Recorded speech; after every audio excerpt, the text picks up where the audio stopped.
Rabbi Yehuda qui parle au nom du Rav Abba Aricha, et il dit « Le fils de David, le Messie, ne viendra pas avant que le royaume de Rome, le méchant, n'ait dominé sur le monde entier pendant 9 mois, ainsi qu'il est dit. C'est pourquoi il les abandonnera à eux-mêmes, donc c'est Michée 5.2, jusqu'au jour où enfantera celle qui doit enfanter et où le reste de ses frères viendra retrouver les enfants d'Israël. » Ça veut dire, il dit, le Messie, donc le fils de David, le Messie Ben David, fils de David, va venir, c'est ce qui est annoncé dans cette prophétie de Michée 5.2, et il va venir pendant le royaume de Rome. C'est énorme. Alors, des chrétiens vont dire, ah bah voilà, mais il n'y a plus Rome. C'est vrai qu'il n'y a plus Rome, mais il faut savoir que du temps lorsque la Gemara, lorsque le Talmud a été écrit, le Talmud de Babylone, il faut savoir que le royaume de Rome, l'empire de Rome existait toujours. L'empire de Rome a eu deux ailes, l'aile occidentale avec Rome pour capitale et l'aile orientale avec Byzance ou Constantinople pour capitale. Et en 476, l'aile occidentale effectivement est tombée, mais ce n'est pas la fin de l'Empire romain. La fin de l'Empire romain est venue bien plus tard, en 1453, quand le Constantinople est tombé, en l'occurrence aux mains des Ottomans, des Turcs, et qui ont pris donc, techniquement, qui ont mis fin à l'Empire romain. L'Empire romain a survécu dans la branche orientale, c'est-à-dire la branche de l'Empire byzantin, jusqu'au XVe siècle. Et là, quand on lit les Rishonim, mais en l'occurrence bien avant, donc la Gemara, c'est-à-dire le Talmud de Babylone, eh ben, le royaume de Rome est toujours là. Donc ils ne sont pas en train de dire « Ah, le Messie aurait dû venir, il n'est pas venu depuis 476 et c'est fini ». Il faut bien... Beaucoup de cette nouvelle terre et le nouveau peuple, c'est-à-dire c'est une nouveauté. Ça va être... tout ce que je fais de nouveau, vous inquiétez pas, ce sera éternel. Ineni ose chadasha, ata titzmar, je vais faire maintenant quelque chose de nouveau qui va pousser. Chen ou Omer, et de la même façon, il nous dit Al tizkeru rishonot vekadmoniot al titbonanu, al tizkeru rishonot zo shibud galuyot, kadmoniot al titbonanu zo yetziat mitzrayim. On a de nouveau un verset. La traduction de ce verset pour qui en a besoin ou ça l'aide, elle est ici. Ne rappelez plus les événements passés, ne méditez pas sur les temps antiques.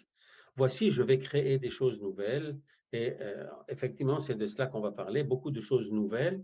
Et il y a aussi des versets qui parlent de Haaretz HaChadasha, beaucoup de choses nouvelles qui vont arriver. Pour cela, il va vous donner jusqu'à le moment de l'accouchement des contractions. C'est marqué. Veyeterechav yeshuvun al bnei Israël. Waouh! Tout ça, c'est pour que. C'est qui les autres frères? Non, parce qu'il a un rôle consolateur, authentique. D'accord? Tzemar Shmo, ou mitartav, itzmach, ou ivne, ubana et echal Hashem. Donc, celui qui est juste après, le fils de David, donc, eh bien, clairement, va construire cet autel d'Akadosh Baruch Hu. Ve'u ivne et echal Hashem. Il va construire cet autel. Ve'u sahod, donc il va élever, il va mettre en valeur à foison cette merveille. Vaïshav ou Me'al al-Kiso, va pouvoir s'asseoir sur son trône. Vaya Kohen al-Kiso, et le Kohen aussi qui est sur son trône.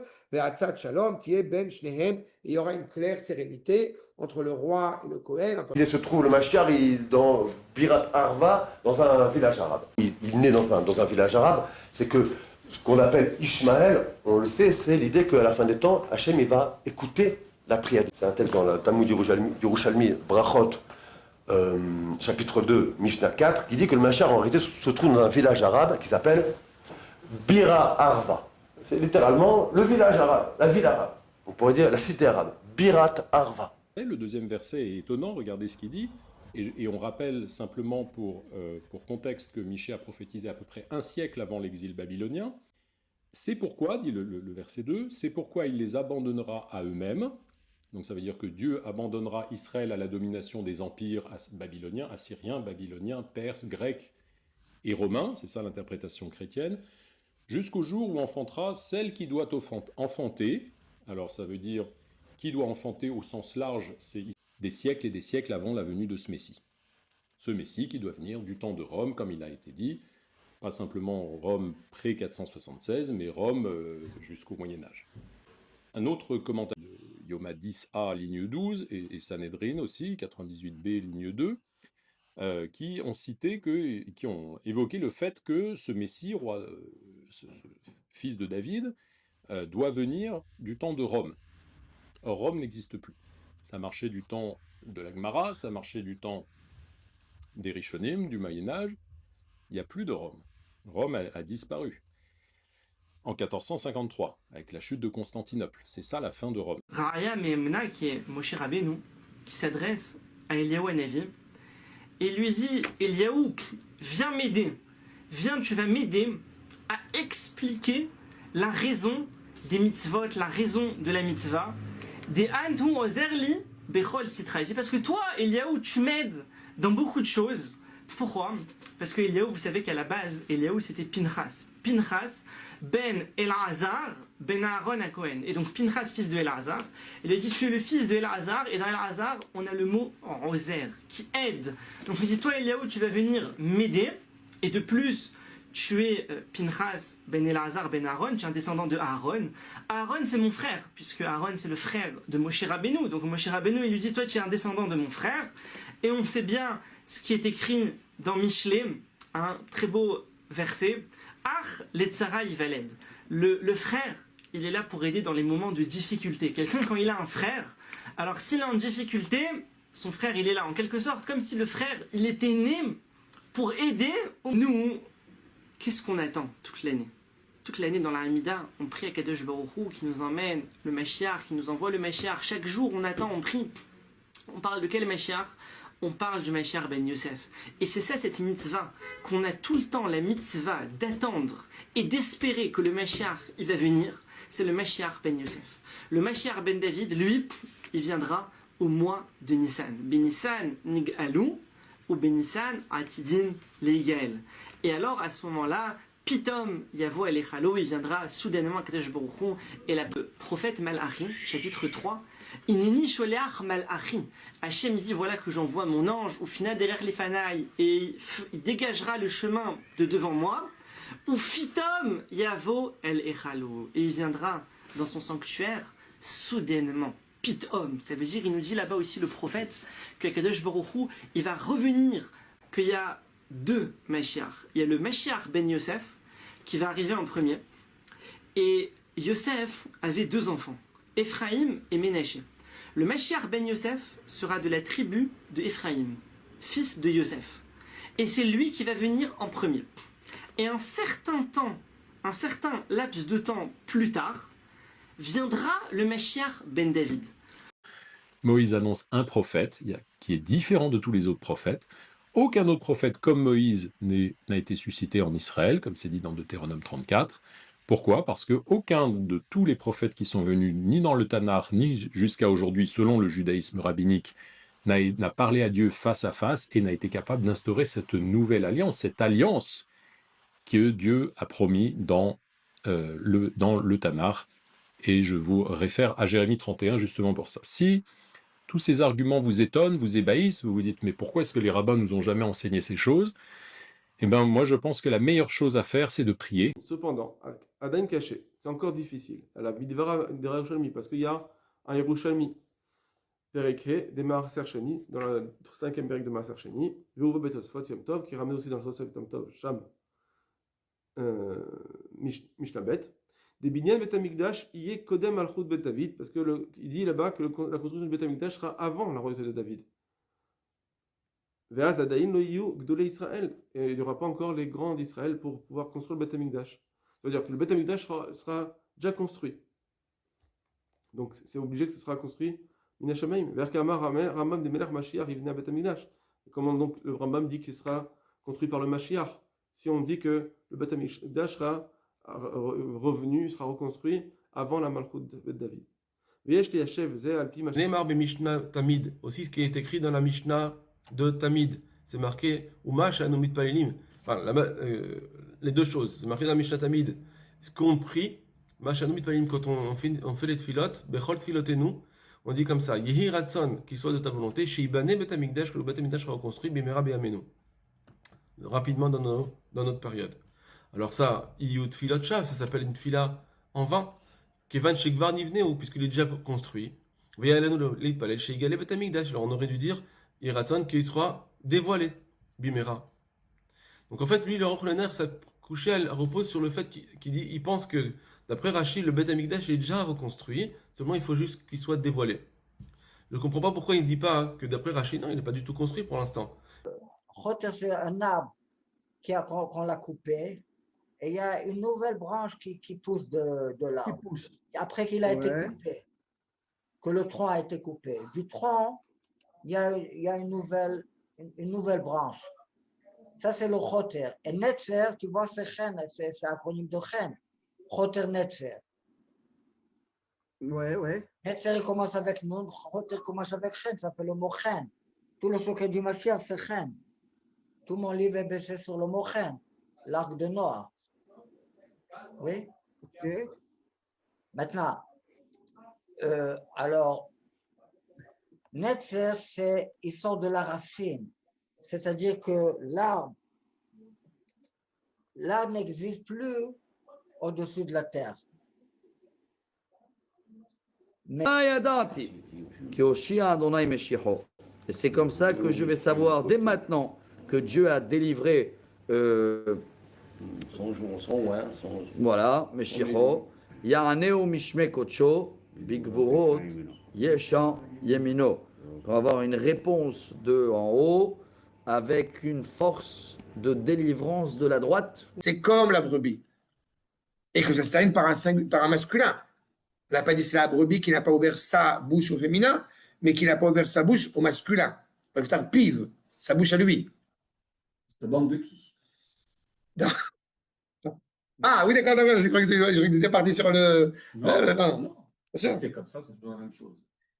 עכשיו, מעוצר וממשפט, לוקח ודורו, מי שוחח. Je vous propose la traduction. Faute de protection et de justice, il a été enlevé. Qui pourrait décrire sa destinée?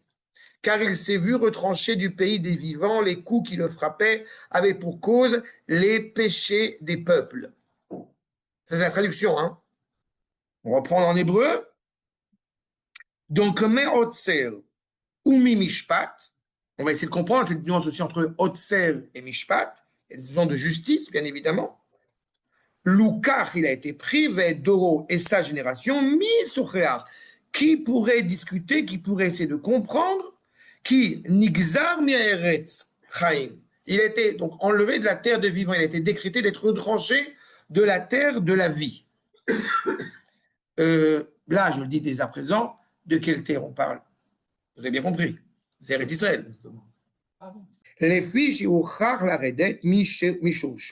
encore une fois, il devait descendre de sa racine. Pourquoi est-ce qu'il est nécessaire que le Mashiach auquel nous aspirons, je reprends ta remarque, pourquoi est-il nécessaire que le Mashiach qui est profondément élevé, nous aspirons à cette situation élevée, pourquoi faut-il qu'il descende en bas? Pourquoi faut-il qu'il descende? Pourquoi faut-il qu'il s'abaisse? Réponse, Kedei levarer misham aposhim anushim bepesham venega klipa d'avec benavsham. On fait le tri. Il faut faire le ménage. Il descend pour faire le tri. Il descend pour que ceux qui ne sont pas aptes, entre guillemets, dans le monde à être sauvés, eh bien, ne vont pas être sauvés définitivement. Sur la croix, Jésus s'écrit « Eli, Eli, lama sabachthani ». Le texte ajoute que ça signifie « Mon Dieu, pourquoi m'as-tu abandonné ?» Et d'après le texte, les personnes présentes disent « Tiens, il appelle Eli ». Mais une confusion entre le mot araméen « Eli », qui signifie « Mon Dieu », et le nom du prophète « Eli » est possible en français, mais elle est absolument impossible en araméen. Toutes les personnes présentes sont de langue araméenne. Donc, en fait, ils ont très bien compris ce que Jésus disait. À ma connaissance, très peu d'auteurs ont relevé cette incohérence. Alors, si vous me demandez, est-ce que cette victoire sur la mort s'est réalisée en termes de résurrection ou en termes d'immortalité, moi je vous dirais plutôt en termes d'immortalité que de résurrection. Affirmation qui pourrait faire bondir beaucoup de gens, n'est-ce pas? Le Christ n'est pas ressuscité, au sens où on le comprend maintenant. Voyez. Alors, si, à brûle pour point, j'affirme à quelqu'un, le Christ n'est pas ressuscité, alors vous niez la résurrection, vous niez tout. Et attention, le Christ est vivant. Hein, c'est ça, pour moi, c'est ça l'essentiel. Résurrection. L'Évangile nous assure que le corps de Jésus disparut du tombeau. Pour expliquer cette disparition, plusieurs hypothèses ont été faites. Il exista notamment une tradition selon laquelle c'est quelqu'un d'autre qui aurait été crucifié à la place de Jésus. Cette tradition, curieusement, se retrouve dans le Coran, dans la sourate 4, qui dit que « Mais ils ne l'ont pas tué, ils ne l'ont pas crucifié, cela leur est seulement apparu ainsi. » En fait, la résurrection d'un Dieu est une constante dans un très grand nombre de religions. Dionysos, Mitra, Osiris, Adonis étaient tous des fils de Dieu, ils sont tous ressuscités au bout de 3 jours et sont tous montés au ciel. Un détail qui est intéressant à mentionner, c'est que l'évangile de Marc, qui est le plus ancien de tous, dans sa forme primitive, ignorait totalement la résurrection. La résurrection n'est racontée que dans une sorte d'appendice de 8 versets qui datent probablement du IIIe siècle, mais il n'était pas connu au début de l'Église. Qui amour Achicha, ton frère est devenu pauvre, et ton frère est devenu aussi pauvre dans la Kedusha. Nos frères qui sont devenus pauvres dans la Kedusha, qui ont abandonné la Torah, et ils ont vendu leur champ. Ça veut dire quoi de vendre leur champ? De vendre le Beth Amikdash. Le Beth Amikdash a été vendu à nos ennemis suite à nos fautes. Suite à nos fautes, le Beth Amikdash a été vendu. Et regardez, malheureusement, au lieu de l'appeler l'esplanade du temple, il s'est appelé dans les médias l'esplanade de la mosquée. La Torah de nous dit Uba Goalo Akarov Elav. Goalo Akarov. C'est qui le Goel Karov? C'est le tzaddik. C'est le tzaddik qui est proche d'Hashem Yitbarach. Verset 4. Yiskor kol minchotecha veolotecha idashne sela. Je ne vais pas rester sur ce verset, mais qu'est-ce que dit ce verset? Puisqu'on vient d'évoquer le temple, alors dit David, Hachem se souviendra, lorsqu'il pensera à toi, Mashiach, et qu'il te verra dans toutes les difficultés que tu vas traverser. Yiskor kol minchotecha, il se souviendra de toutes les offrandes que tu lui as apportées. On ne parle pas d'offrandes physiques ici au temple, puisque le Mashiach ne vivra pas une époque où il y aura le temple. Romi Kodesh, David parle toujours pour le Mashiach et il dit, il t'enverra, Hachem, de l'aide, Mikodesh, du lieu de son sanctuaire, du lieu de sa Kedusha, c'est-à-dire, comme disent les commentaires, du lieu où était et sera construit le temple. Tiens, drôle de verset. David, ne pouvant pas ne pas savoir, puisqu'il a une vision messianique, prophétique et messianique, il ne peut pas ne pas savoir qu'à l'époque du Messie, le mont du temple sera sans temple, puisque le temple, ça fait déjà 2000 ans qu'on ne l'a pas. Comment David peut-il dire Yishlar Ezrecha Mikodesh, il t'enverra son aide de l'endroit où se trouvait le Beth Amikdash, où se trouve le Beth Amikdash. C'est difficile dans la réalité puisqu'il n'y a pas le Beth Amikdash. On va avancer un petit peu. Umitzion Yisadeka, et du mont Sion, il t'enverra son soutien. Pourquoi précise-t-il et du mont Sion? Parce que si on avait eu que le début du verset, certains auraient pu croire, non, peut-être que Mikodesh doit être traduit dans le sens de sa sainteté, il t'enverra de l'aide. Mais qui dit qu'on parle? Parce qu'on peut traduire Mikodesh de 2 manières. Mikodesh de sa sainteté, donc ça reste, on pourrait dire, très abstrait, ou Mikodesh du lieu de sa sainteté, donc du temple. Eliyahu. Et donc, et c'est lui, Shlachna Beati Shlach. Moshe il dit, envoie. C'est quoi Shlachna? Na, Nun Aleph. Nun Aleph, c'est Navi Eliyahu. Le prophète Eliyahu, envoie-le. Annoncer que la délivrance se passerait effectivement au 6e siècle, lié à Davar Moufla, ce sera génial, merveilleux. Bemala, Veid Galé, à Goël, Israël, et donc le Mashiach, et donc à Kadosh Baruch Hu, eh bien, va se révéler, j'ai envie de dire, Mina Shamaim directement, Be Mofet, Be Hot, bref, ça sera le grand kiff. Kamour, Besefer HaZohar, comme cela est déjà indiqué dans le Zohar Kadosh, Ma she'en ken she'tia geula mitzad haketz ve'en Israël reuim la tiye be'ofen acher. Si on n'a pas mérité, la délivrance, elle viendra d'ailleurs. Quand le Zohar dit be'ofen acher, ça me rappelle toujours ce qui est indiqué, la Yeshua avant, mimakom acher, d'un autre d'ailleurs. Et quand on dit acher chez les Mekoubalim, c'est le citra achra. Si tu te préoccupes pas, je le répète, si tu te préoccupes pas quand tu en as l'opportunité de faire avancer la délivrance du peuple juif dans les meilleures conditions, la délivrance, ça viendra par Tiye be'ofen acher. ועליה נאמר שהגואל יבוא העני על חמור. והוא, מה שאמר כנגד גאולת אחישנה, שהיא באמצעות זכות ישראל שרמז במאמר הרינו ולא אתה, אמר דרך כוכב, c'est-à-dire cette luminosité, encore une fois dans la mesure où nous avons eu le mérite, שיזרח הגואל מן השמיים. Eh bien, il y a une tribu qui va se lever et qui va dire, ça suffit, on y va. On va l'appeler la tribu, en l'occurrence, Ishmaël.